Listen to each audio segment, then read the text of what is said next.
Bismillahirrahmanirrahim. Assalamualaikum warahmatullahi wabarakatuh. Alhamdulillahirabbil alamin. Wassalatu wassalamu ala asyrafil anbiya'i wal mursalin Sayyidina Muhammadin wa ala alihi wa ashabihi ajmain, amma ba'd.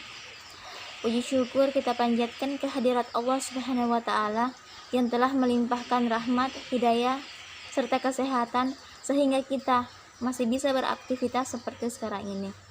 Salawat serta salam kita kirimkan kepada junjungan kita Nabiullah Muhammad sallallahu alaihi wasallam, Nabi yang telah menjadi suri tauladan bagi umat manusia serta umat Islam, Nabi yang telah mengeluarkan umat manusia dari alam kegelapan menuju alam yang terang benderang. Baik, di sini saya akan membahas tentang kesimpulan dari materi peran pendidikan Islam dalam mewujudkan kehidupan yang toleran. Terlebih dahulu kita ketahui arti peran tersebut. Pengertian peran adalah aspek dinamis dari kedudukan atau status atau tingkah laku yang diharapkan oleh seseorang terhadap seseorang lain sesuai dengan kedudukannya dalam suatu sistem. Langkah pertama yang bisa kita lakukan untuk mewujudkan atau menumbuhkan sikap toleransi pada diri kita sendiri, yaitu kita mengetahui terlebih dahulu apa arti toleransi. Dan menurut Kamus Besar Bahasa Indonesia, toleransi adalah bersifat menenggang, menghargai, membiarkan, membolehkan pendirian, pendapat, pandangan, kepercayaan, kebiasaan, dan sebagainya yang berbeda atau bertentangan dengan pendirian sendiri. Serta toleransi secara luas adalah sikap atau perilaku manusia yang tidak menyimpang dari nilai-nilai, norma-norma agama, hukum, dan budaya, di mana seseorang menghargai atau menghormati setiap yang orang lain kerjakan atau lakukan. Toleransi juga dapat dikatakan dalam istilah konteks sosial, budaya, dan agama, yang berarti sikap atau perilaku yang melarang adanya sikap diskriminasi terhadap kelompok-kelompok yang berbeda atau tidak dapat diterima oleh mayoritas dalam suatu masyarakat. Sebab keberagaman adalah suatu hal yang tidak dapat dielakkan dalam kehidupan kita. Banyak sekali perbedaan dan keberagaman yang sering kita temukan di sekeliling kita, terutamanya kita yang tinggal di negara Indonesia yang memiliki banyak penduduk. Dari banyaknya penduduk tersebut, terdapat banyak sekali keberagaman yang dimiliki, baik dari agama, suku, ras, etnis, budaya, dan lain sebagainya.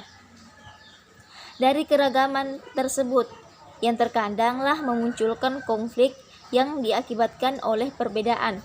Sikap toleransi inilah yang harus ditumbuhkan dalam diri masyarakat tersebut. Nah, sebab di negara Indonesia bukan hanya menganut satu agama, melainkan menganut 5 agama, yaitu Islam, Kristen, Hindu, dan Buddha, serta Konghucu. Nah, disinilah peran pendidikan Islam dalam menumbuhkan sikap toleran tersebut dalam masyarakat, melihat banyaknya perbedaan-perbedaan yang timbul atau yang ada dalam masyarakat. Nah, jadi peran pendidikan Islam di sini adalah menjelaskan dan mengajarkan bahwa agama Islam sangat menganjurkan adanya sikap toleransi dimiliki oleh setiap orang. Bahkan sikap toleransi begitu jelas dipaparkan dalam kitab umat Islam, yaitu Al-Quran, dalam Quran surah Al-Kafirun ayat 6 yang bunyinya lakum dinukum waliyadin, yang artinya untukmu agamamu dan untukku agamaku. Dan surah ini sudah cukup untuk menunjukkan bagaimana toleransi dalam beragama. Ini mencerminkan bagaimana untuk menghormati hak berkeyakinan oleh setiap manusia. Kita tidak boleh memaksakan kehendak seseorang untuk memeluk agama yang kita anut, dan begitu pun sebaliknya. Kita tidak boleh memaksakan diri kita, atau begitu pun sebaliknya orang lain tidak bisa memaksakan diri kita untuk memeluk agama yang mereka percayai atau yang mereka anut.